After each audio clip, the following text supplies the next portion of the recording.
বিসমিল্লাহির রহমানির রহিম। প্রিয় এইচএসসি পরীক্ষার্থী বৃন্দ, আশা করি সবাই ভালো আছো। আজকে তোমাদের আইসিটি বিষয়ের তৃতীয় অধ্যায়ের সংখ্যা পদ্ধতি অংশের বাইনারি বিয়োগ নিয়ে আলোচনা করব। আশা করি সবাই মনোযোগ দিয়ে দেখবে এবং সবার উপকার হবে। আচ্ছা, শুরু করছি। প্রথমে বাইনারি বিয়োগের সূত্র। বাইনারি বিয়োগের সূত্রগুলো যদি লিখি তাহলে কি হয়? 0 বিয়োগ 0 সমান সমান 0। 2 নাম্বার 1 মাইনাস 0 সমান সমান 1। 3 নাম্বার 1 মাইনাস 1 সমান সমান 0। এবং 4 নাম্বারে 1 মাইনাস 1, এখানে আমরা বলবো, এখানে বলাটা একটু ইয়ে করে বলতে হবে, কাটিসি করে বলতে হবে। 1 আছে 10 হবে 1 হলে, 1 আছে 10 হবে 1 হলে, 1 আছে 10 হবে 1 হলে হাতে থাকে 1। আমরা বলার সময় ভাবে বলতে পারলে অঙ্কটা করতে পারবো। 1 আছে 10 হবে 1 হলে হাতে থাকে 1। আচ্ছা, তাহলে একটা বিয়োগ অঙ্ক আমরা দেখাচ্ছি। যেমন পরীক্ষায় এমন আসে যে এরকম একটি বিয়োগ, যে এত থেকে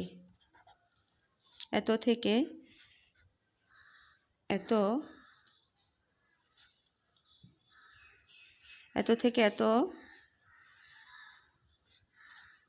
কত কম বা বেশি? আচ্ছা, এই ধরনের প্রশ্ন হয়। তো আমরা এই ধরনের অঙ্ক করার সময় দেখব কোন সংখ্যাটি বড়। এই সংখ্যাটি থেকে এই সংখ্যাটি বেশিও হতে পারে, কমও হতে পারে। তাহলে আমরা দেখব কোন সংখ্যাটি বড়। আচ্ছা, এখানে আমি আরেকটি 1 দিয়ে দিই। তো বড় দেখার জন্য প্রথমে আমরা দেখব বিট সংখ্যা। 2 4 6, এটাতে 6টা বিট আছে। এখানে আছে 3 4 7টি বিট। তাহলে বোঝা যাচ্ছে এই সংখ্যাটি বড়, এই সংখ্যাটি ছোট। যে সংখ্যাটি বড় বিয়োগের বেলায় অবশ্যই সেই সংখ্যাটি উপরে লিখতে হবে।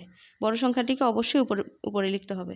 তাহলে এই সংখ্যাটি আমরা লিখছি 1 0 0 1 0 0।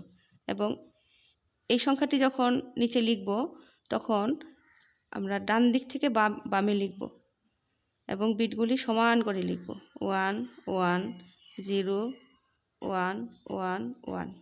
এবার বিয়োগ করব। বিয়োগ করার সময় আমরা বলবো, কি বলবো? 1 আছে 10 হবে 1 হলে, হাতে আছে 1, হাতের 1 এই নিচের 1-এর সাথে যোগ হবে। হাতের 1 1 10। যখন এটা 10 হবে তখন উপরেরটা বলবো 0। 10 আছে 0 হবে 0 হলে, হাতে আছে 1, হাতের 1 এই 0-এর সাথে যোগ হবে। হাতের 1 আর 0 1, 1 আছে 1 হবে 0 হলে, হাতের 1 শেষ হয়ে গেল। এখানে এসে হাতের 1টা শেষ হয়ে গেল। আচ্ছা, আবার 1 আছে 10 হবে 1 হলে, হাতে আছে 1, হাতের 1 1 10, 10 আছে 0 হবে 0 হলে, হাতে আছে 1, হাতের 1 1 10, 10 আছে 0 হবে 0 হলে, হাতে আছে 1, হাতের 1 আছে 1 হবে 0 হলে। তাহলে আমার বিয়োগফল দাঁড়ালো কত? 1001। তাহলে আমি বলতে পারি এই সংখ্যাটি বেশি, এই সংখ্যাটি হচ্ছে বড়, এই সংখ্যাটি ছোট। তাহলে এত থেকে এত কত কম বা বেশি? যেহেতু এই সংখ্যাটি ছোট তাহলে বলবো কম, যে এত কম। তো এত 1001 কম, এই হচ্ছে উত্তর। আচ্ছা, তাহলে এই একটা বিয়োগ আমরা করলাম। এবার আমরা ভগ্নাংশ নিয়ে একটা বিয়োগ করে দেখি কি হয়। একটা ভগ্নাংশের বিয়োগ দেখি। পূর্ণাংশ এবং ভগ্নাংশ আছে এরকম একটি বিয়োগ দেখি। যেমন 1 0 1 1 1.1111। আচ্ছা, এত থেকে এবার 1 0 0 1 1 0 0 1.1। এত থেকে এত কত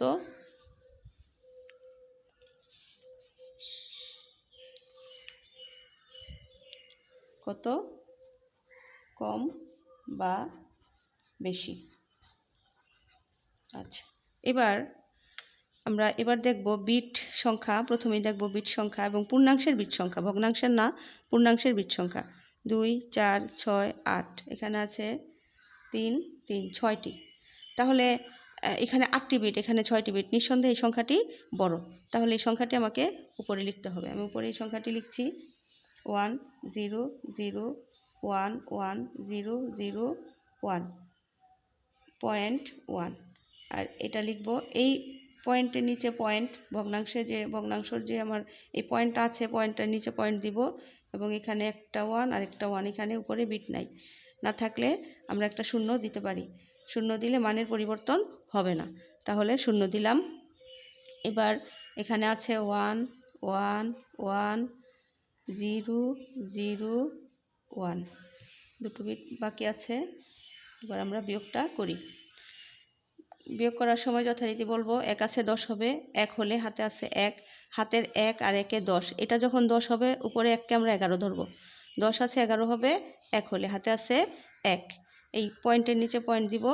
এই হাতের 1 আবার এখানে এসে যোগ হবে, হাতের 1 1-এ 10, 10 আছে 11 হবে 1 হলে, হাতের 1 1-এ 10, 10 আছে 0 হবে 0 হলে, হাতে আছে 1, হাতের 1 1-এ 10, 10 আছে 0 হবে আবারও 0 হলে, হাতে আছে 1, হাতের 1 আছে 1 হবে 0 হলে। এই হাতের 1টা এখানে এসে শেষ হয়ে গেল। তারপরে আবার 0 আছে 1 হবে 1 হলে, হাতে কিছু নাই। 1 আছে 10 হবে 1 হলে, হাতে আছে 1, হাতের 1 আছে 10 হবে 1 হলে, হাতে আছে 1, হাতের 1 আছে 1 হবে 0 হলে। তাহলে এই অঙ্কটা এখানে এসে হাতের 1 শেষ হয়ে গিয়েছিল এবং এই ভগ্নাংশের হাতের 1 এখানে এসে যোগ হয়েছে। তাহলে এই সংখ্যাটিতে আমার এটা বড়, এটা ছোট। তাহলে আমি কি বলবো? এত থেকে এত এত বেশি। যখন দ্বিতীয় সংখ্যাটি বড় হয় তখন বেশি হয়, দ্বিতীয় সংখ্যাটি ছোট হলে কম হয়। তাহলে আমি বলবো এত থেকে এত এত বেশি, এত বেশি। আচ্ছা, এই ছিল আমাদের আজকের বাইনারি বিয়োগ। আশা করি তোমাদের উপকার হবে এবং তোমরা বাইনারি বিয়োগ বেশি বেশি করে প্র্যাকটিস করবে। ধন্যবাদ সবাইকে।